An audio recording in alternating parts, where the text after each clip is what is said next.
This is Coda Radio, episode 434 for October 4th, 2021.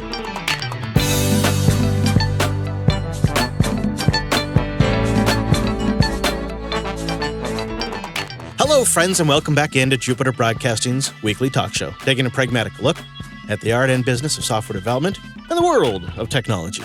This episode is brought to you by Cloud Guru. A Cloud Guru has the Cloud Playground, Azure, AWS, and Google Cloud sandboxes on ACG's credit card, not yours.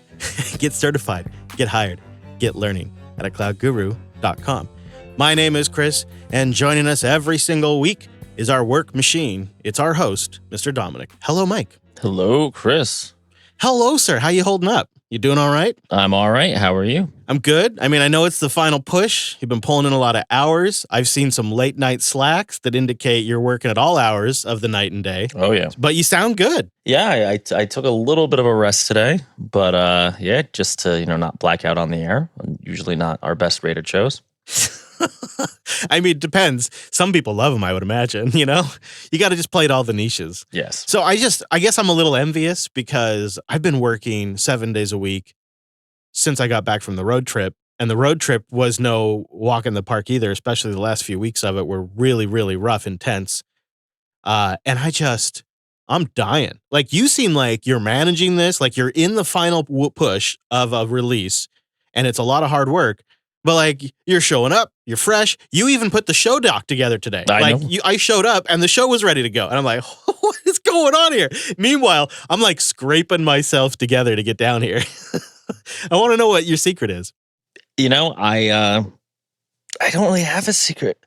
I mean, I'm sure right after the show, I'm going to black out. So it's like maybe a pacing thing. Yeah, have you changed the pacing, the way you're working? There's something different. I had a good thing going where I was doing early morning hours, but that fell apart in the last couple of days where I ended up working nights. I'm not doing much like socially or, I think I've just sacrificed a lot to not get run down. Yeah, Optimus Gray points out not doing it from Tucson helps as well, which is a hell-failed state. I think, too, like you make a good point. It seems like for me personally, it's less costly to do those big pushes early in the morning than it is to do late nights. And it's the late nights that really burn me out. Like I've been working. I took time off Saturday, absolutely, but I still worked Saturday. And I'm an hour and a half each way from the studio right now. Jeez. And to just randomly add that kind of commute, you think about it, like you don't move where your house is very often. So you build a life around the commute you have and you create a routine. But I'm moving around right now. And so I just randomly for 3 weeks have an hour and a half commute each direction. And you don't just like absorb that kind of commute out of nowhere. Like you have to cut into stuff. And it's been brutal. So I'm going to head to the woods this weekend. I'm going to take an early weekend. I'm going to head out on Thursday. Yeah, I'm just going to chill out for a while. And I'm calling it a reading weekend. I've got books queued up, and I'm just going to read all weekend. That's my plan. We'll see how it goes. That sounds amazing, actually. I hope it's really nice. I hope it's refreshing. So is this the last few days for you? Are you you're getting super close, right? Like 1 week or so? Super close. So next week is launch, come hell or high water. The end of the week. So it's gonna be it's actually not close. It's basically done. But there's always, now I'm at that 20% hellscape of, actually this doesn't seem to work right in the following, Yeah, I don't know. Actually, the last 10%'s often the worst. Some of the hardest. Yeah. So I totally get it. Well, let's see if we can't help an old friend. He's written into the show over the years. Even once back in high school, he says, I wrote in asking about a career direction at the time before I got into college. And man, did this work out for him? Apparently, we gave him some good advice. Check this out. He says, I graduated from a top research university in May. Prior to graduation, I worked in one of the IT departments for a bit over 2 years. First as a tier 1 support, then later as management overseeing a large internal software project. Prior to college, I ran a private IT business for the better part of 8 years. No, seriously. Now, I'm 23 years old. I was doing better than I could have ever imagined with a stable income, a business, tech experience, management positions, and I was graduating from college. Last week, I took a full-time management position within the university and subsequently turned down a job that was paying $11,000 more a year for the flexibility of the management position at the university. But yesterday, a week after taking the job, I was fired because of a background check that showed some bad decisions I made in undergrad resulting in a felony, which, by the way, is set to be reduced next month.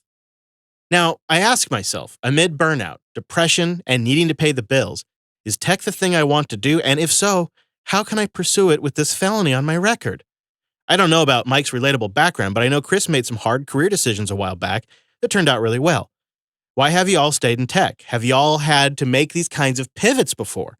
What advice might you have for someone who's quite capable of performing with history to prove it, but is struggling to get to the next step of life with a bit of a criminal record? Thanks for your advice.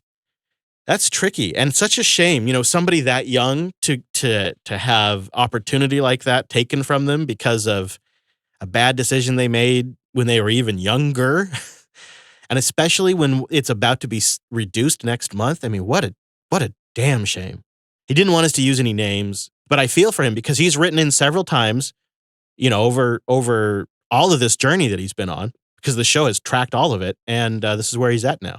That's terrible. I mean, yeah, that is just terrible. I mean, I want to say, first of all, I don't feel like every place is going to punish him for that felony. Background checks are a lot more common these days, though. But in a month or so, it sounds like it'll be in a better position. Yeah, it'll be in a better position. I mean, so it sounds like it's going to get kicked down to a misdemeanor or something, right? Which often will not be picked up. I don't know. I mean, so for folks in a similar position, if you've been incarcerated, there's the group Underdog Devs. They do great work helping folks get into tech, get jobs at places, that don't have any kind of clearance requirements or anything like that. I would say, honestly, it's very strange for you to get the job and then lose it. Yeah, it must have just taken a while for the background check to come back, corona delays or whatnot. I mean, could you imagine the level of burnout after passing up a higher paying job? The high of taking this management position at a university that seems like such a great job, you're willing to pass up more money. And then the low of getting fired from it. I'd be contacting another company, first of all. But second of all... Yeah, that would be my move for sure. Now he's questioning just leaving tech altogether. Have you ever been in that spot where you're like, maybe I should just get a whole other field? Maybe I should just move to an entirely different field? Let me tell you, I would open a fantastic bakery.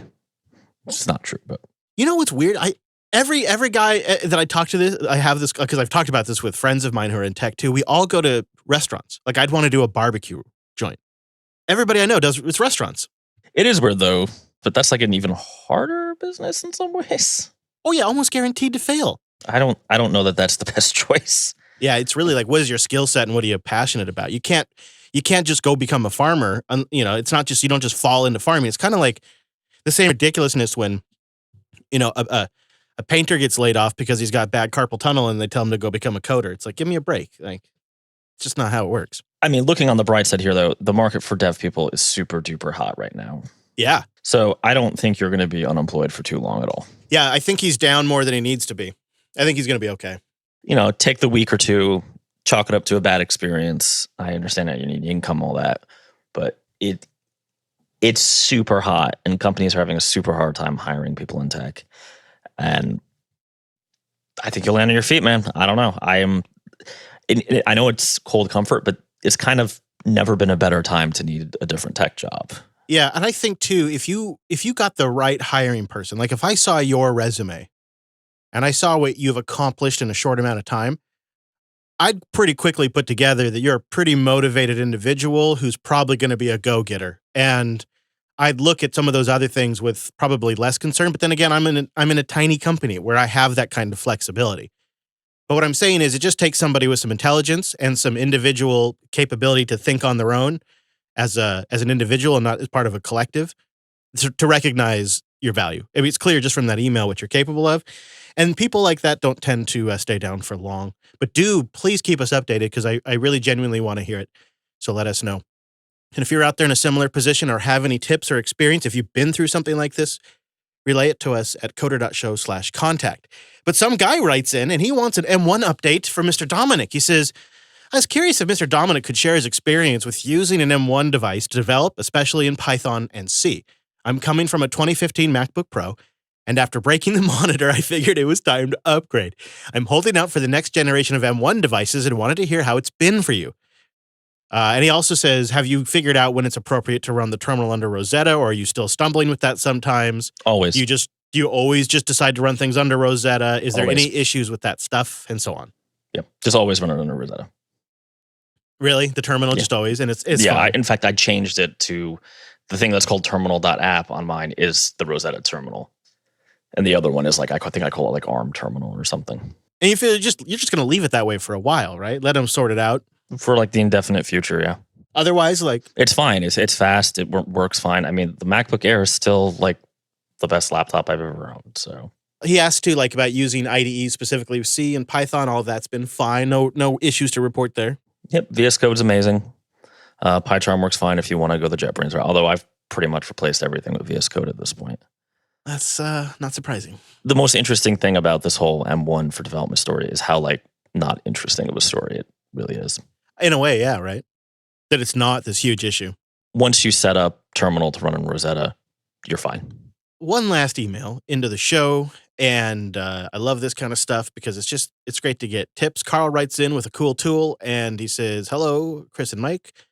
About a year and a half or so listener, and I want to write in and mention a neat tool I found. It's a slick backup that I've managed to configure with Linode's S3 storage. Previously, I was using rsync and tar, but there's a degree of complexity involved in getting that set up. Yeah, I could see that. I found Borg Backup, he writes. And side note, I also have a lot of previous experience with Borg Backup and really liked it. But he continues, it has all the advantages of live compression and data deduplication like rsync, but handles all the archiving like tar would as well. And it handles encryption. He does an offsite backup to S3. He gets everything up there like his photos, his SQLite databases, his configurations, etc. He puts it on a Linode S3 bucket using S3FS. He writes, all in all, I find it to be a cost-effective way to back up my development environment and have it all off-site. It's better than anywhere else. And I got to use the sponsor credit. Well, isn't that great? Thank you, Karl. Also, I'll do a plug for Borg Backup. And I'm going to do a plug, and I think, Mike, you know this too, for object storage. Like, incredible. And I don't know if you saw this, but last week, Cloudflare announced R2. And R2 is an S3 compatible object storage that can sit in front of another S3 storage, like Amazon, and doesn't have any egress charges, which is where Amazon makes all of its money. So you can use R2 to pull files out of S3 once and then store them and serve them from R2 with no fee, other than the service fee. Amazon's going to have to respond to that. That's cutting right in at their profit margin. Linode.com/coder. Well, that's a great place to store your files in object storage, and they have fantastic rates too. So go there and try it out. Go to linode.com/coder. They started in 2003 as one of the very first companies in cloud computing. Now, 18 years later, they are the largest independent cloud provider in the world, with 11 global data centers serving nearly 1 million customers. But their mission has really remained the same. Just build the best-in-class experience for hosting, and Linode nails it. And when you take advantage of that $100 offer, you can see what I've been talking about now for a while. When we went independent, Linode came on board to support this content. And I thought at the time, like, this could be pretty great. I've been a Linode customer for a couple of years at this point. I've got some experience, but I really had no idea. I hear from so many of you out there about the different ways you use Linode and how it solved things that were like particularly crunch during the last couple of years, like deploying the one-click Jitsi solution has saved a ton of people from Zoom hell and gotten a bunch of other people out of Zoom hell. If your organization is doing a lot of virtual meetings right now and you'd like to control that infrastructure yourself, but maybe you're not like an expert system administrator, Linode has tons of good documentation that will really help you set these things up correctly and securely. And then additionally, they've got one-click deployments for things like Jitsi and tons of other applications, maybe like Nextcloud or other things you could use to collaborate. GitLab and all kinds of tools. One click, you get it going. They'll have a couple of questions for you can answer. They'll set up the box correctly. They'll make sure everything's done properly, and then you just keep it running from there. But they also offer a powerful DNS manager if that's the way you like to go. They have Kubernetes and Terraform support if that's how you're managing your infrastructure now. And they're 30 to 50% cheaper than the major hyperscaler duopolies who are trying to lock you in all the time to their infrastructure. And Linode support for the community runs deep. They made our Jupiter Colony road trip possible. They've supported my Linux Fest Northwest that I've gone to for 20 plus years. And they back some of my favorite open source projects, not because they have to, but because they want to invest back in the community that made what they do possible. That's how you can tell there's people there that truly appreciate and use Linux. Linode is dedicated to offering the best in virtualized cloud computing. If it runs on Linux, it runs on Linode. So go sign up today at linode.com/coder and get $100 in 60-day credit on your $100 in 60-day credit. Woohoo! On your new account. That's linode.com. It went off the rails there, but I'm going with it. linode.com/coder. There is a lot going on, Mr. Dominic, and thought maybe we'd start with a couple of the stories you grabbed over the weekend. This hermit programmers are dead hit me right in the feels because I've known, especially in the 90s and in the early aughts, you had these really kind of eccentric developers that would be working on the really important part of the code base. And they had like just a blank check to behave and do whatever they want. I worked at a company once where this guy had the coolest cube. He had built himself a roof and his own custom lighting, and he kept it dark in there, and he got to dress however he wanted, and nobody talked to him because he was the special, very eccentric developer, and this was at an antivirus company, and he was like, he knew the special sauce on how to build the antivirus software. That wasn't a rare thing to see at a company. And you linked us to a piece we'll have in the show notes that kind of suggests that person's about to lose their job. So I linked this because I think there's some value in the article, but I definitely think it's overstated, right?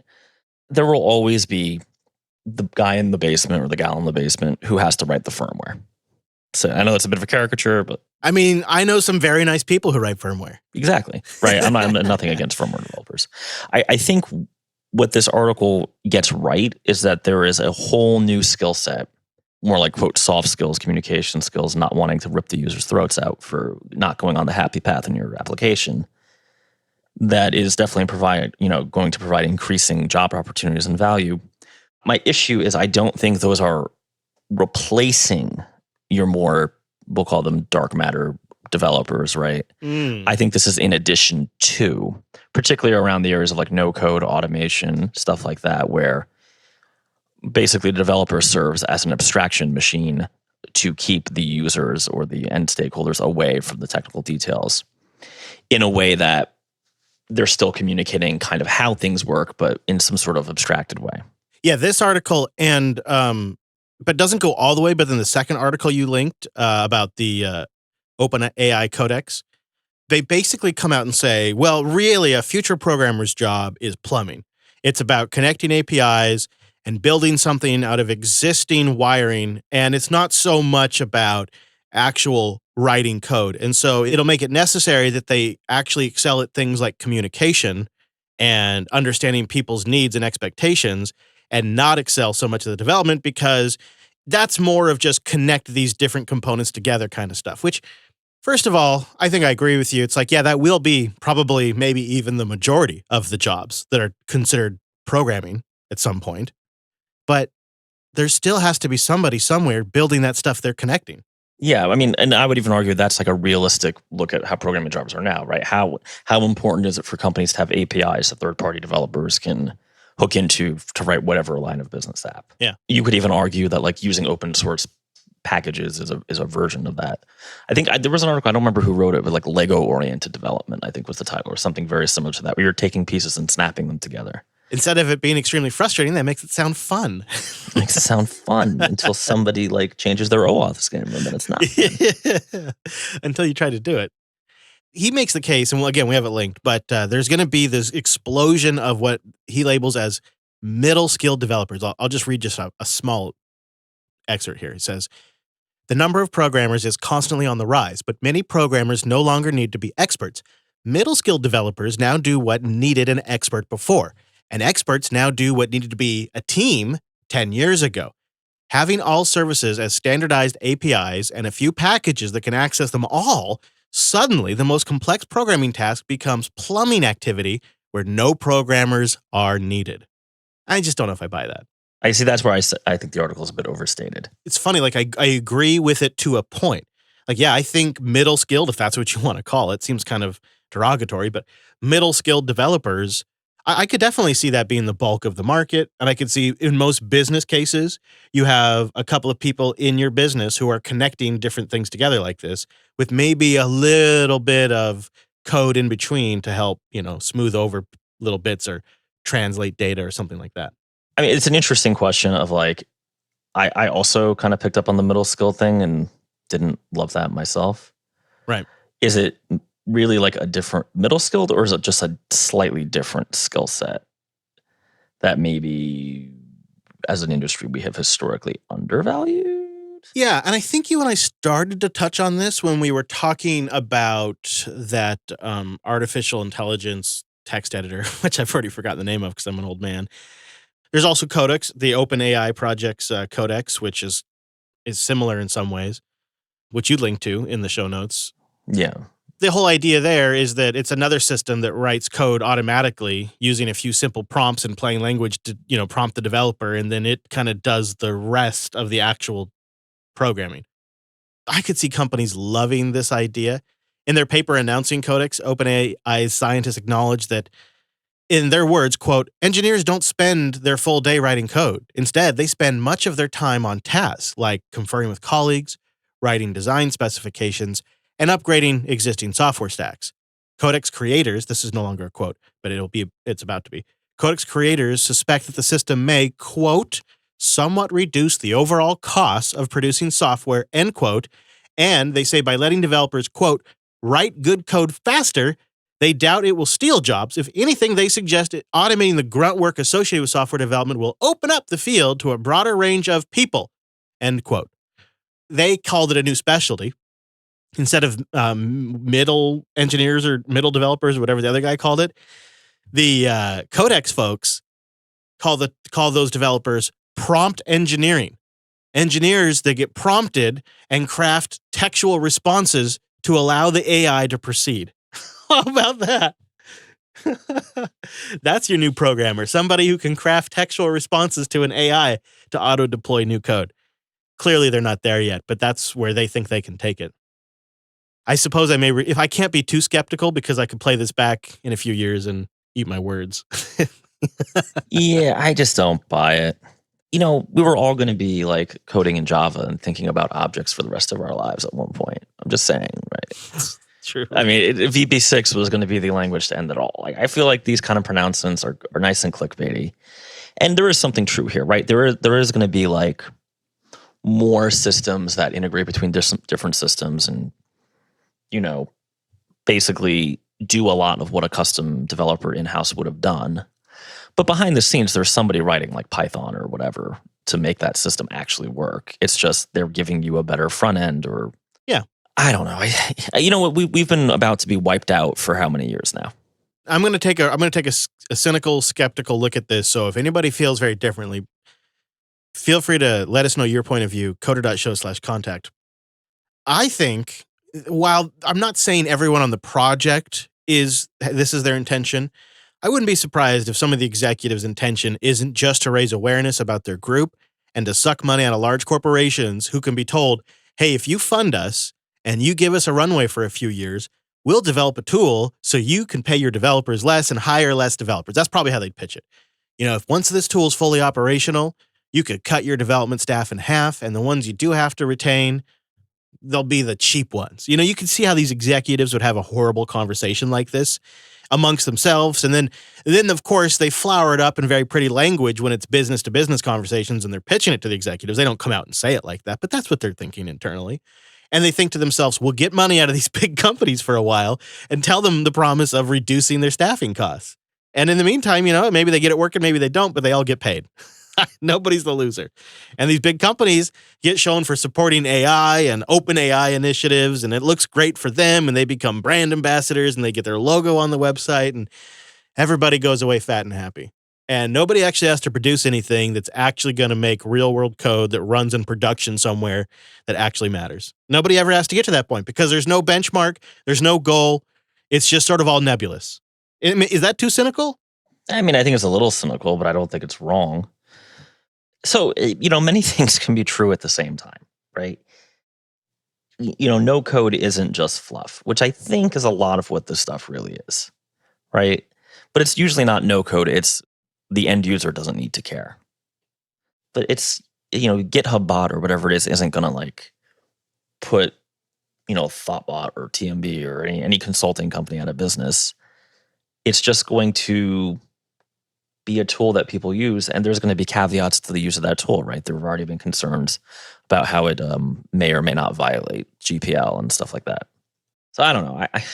Yeah, here's my thing. If you wanted to come at me and position it as a learning tool for people just getting started who wanted to maybe connect concepts and get output and see if they're on the right track, and we're not saying they should take it as gospel and an example of what to learn by, but it could be like how it just is a really kind of bad example, but the way I learned to create web pages back in the day was by viewing source of other web pages and kind of copying what they did and playing with it until I got my website working.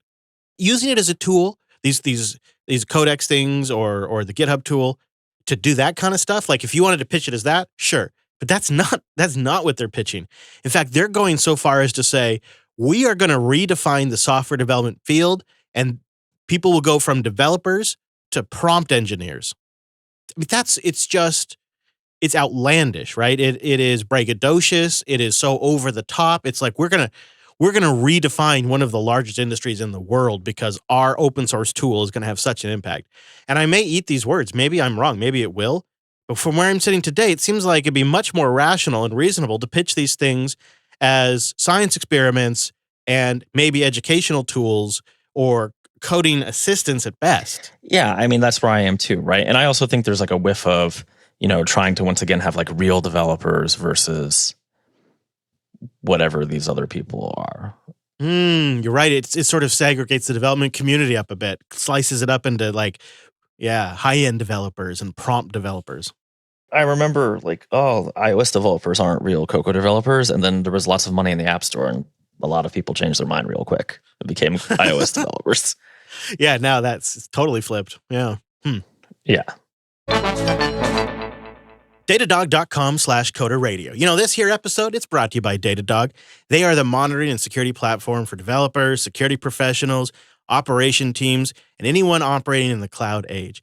With Datadog, you can unify your metrics, your traces, your logs, your application performance all in one place. And you can troubleshoot issues faster and break down silos between teams and communicate better.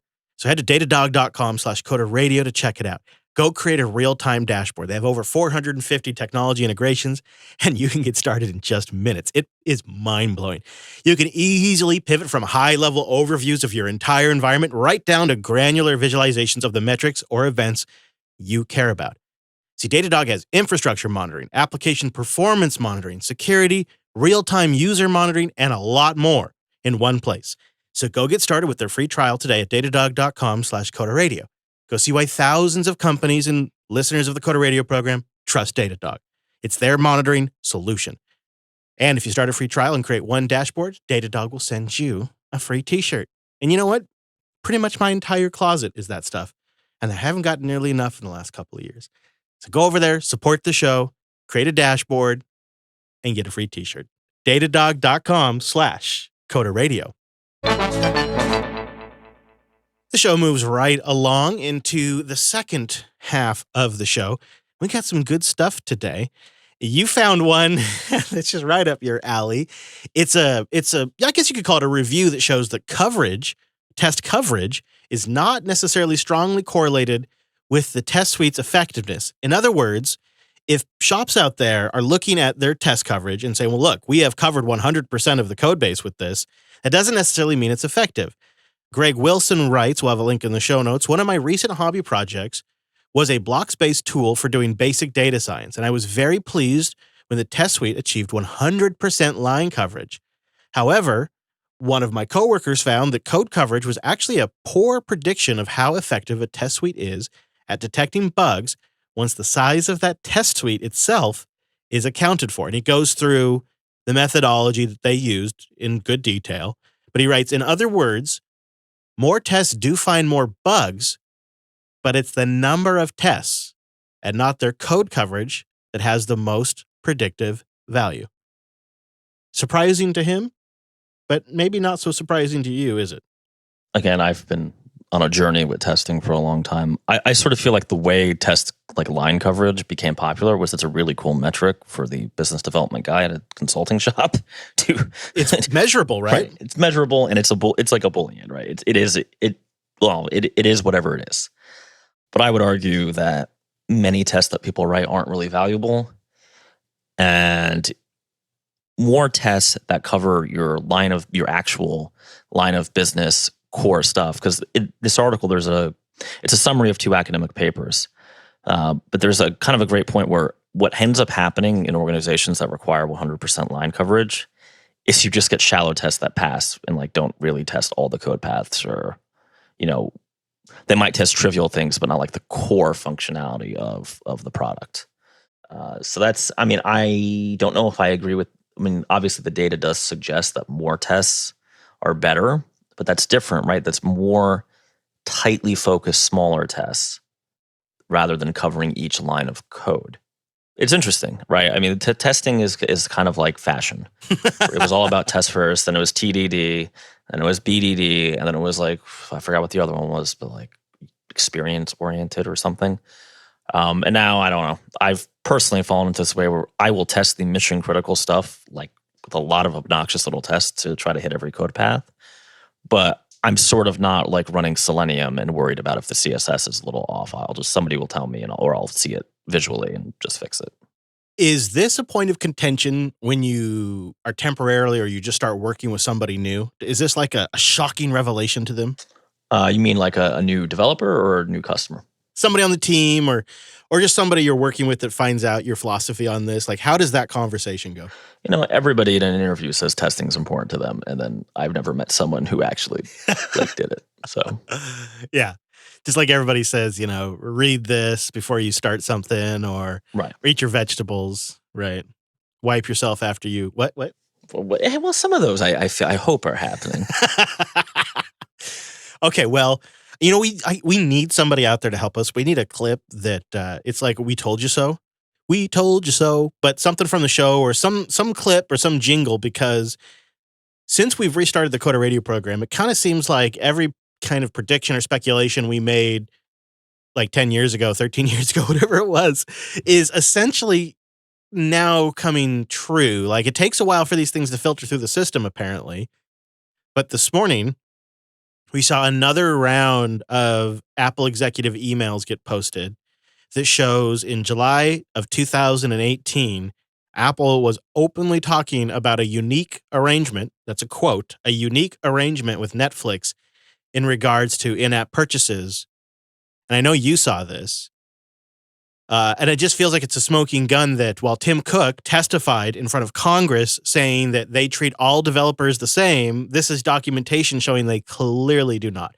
And that means that Tim Cook lied to Congress. I don't know how you get around that. I would urge people to read this email thread. There's something like super evil in it, right? Like if you had I would call, not cynical, but realistic view on how the App Store must have worked back in like 2013. That when we put on our executive hats that everybody really hates, this is exactly the kind of stuff we would say. Yeah, like Netflix is an important partner. Netflix is upset about the IAP and that their sweetheart deal was going to end. So guess what Apple did? They made it go longer, right? I don't know. They figured, they talked about it and said, you know what, is it worth it to us? And they talked about why Netflix doesn't feel like they've got a value. They called up Netflix and they talk about the phone call that they had with them, discussing it with their team.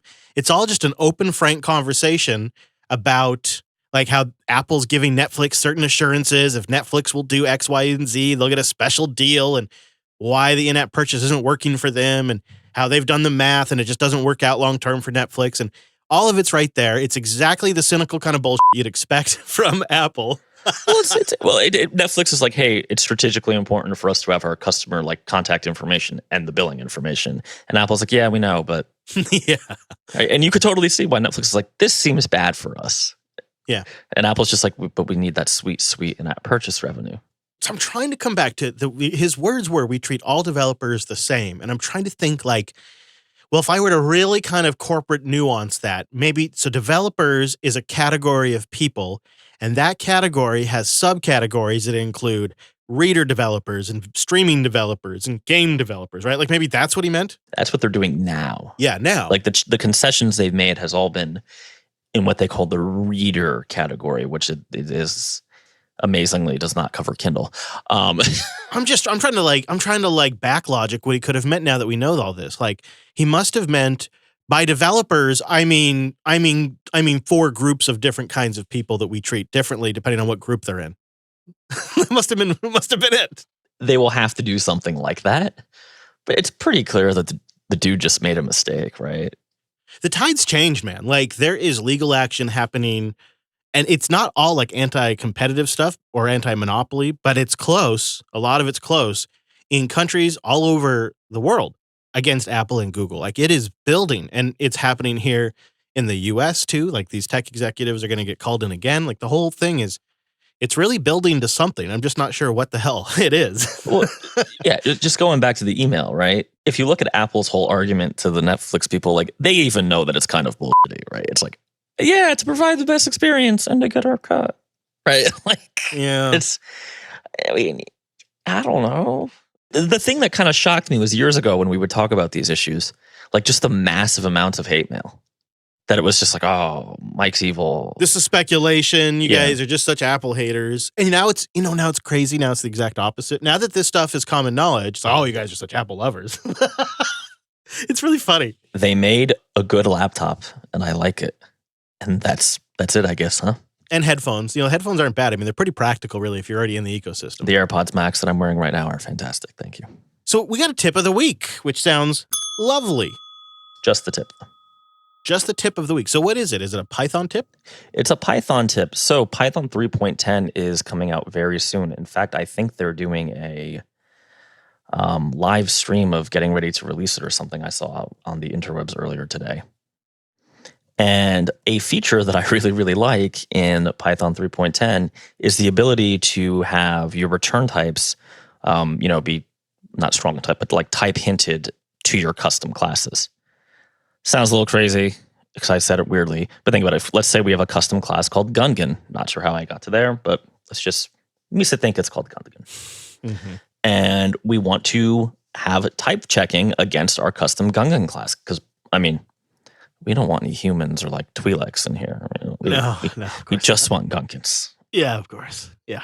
In Python 3.6 and up, you can do this little magical, I'm sure it's not doing anything scary, wink, wink, in the background, import from future something called annotations, which is exactly what it sounds like, type annotations.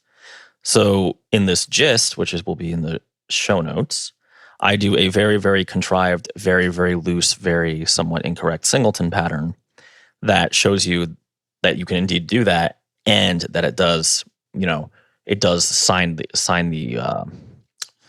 static method with the custom type, which, believe it or not, you could not do previously for reasons that make no sense to me. But this is all going along with my adventures in Python, where I have found that I think everything needs a type. All methods need a return type. And I had a somewhat heated conversation with another developer on my team, and I will give you the anti-Mike argument. You're trying to turn Python into C#. What I would argue is that our code base is so large now, we can't just keep having to like flip between files to see what something's doing. Yeah, sometimes it's bringing the best of things together, right? Right. So I just wanted to share this little tip for folks who are thinking, oh, I can't do type hinting with my custom classes or my custom types. You definitely can. Very nice. And we have a linky to that. Yeah, and in 3.10, you don't need the from future import thing. So I think it's happening. It happened 2 hours ago, the release party that you mentioned.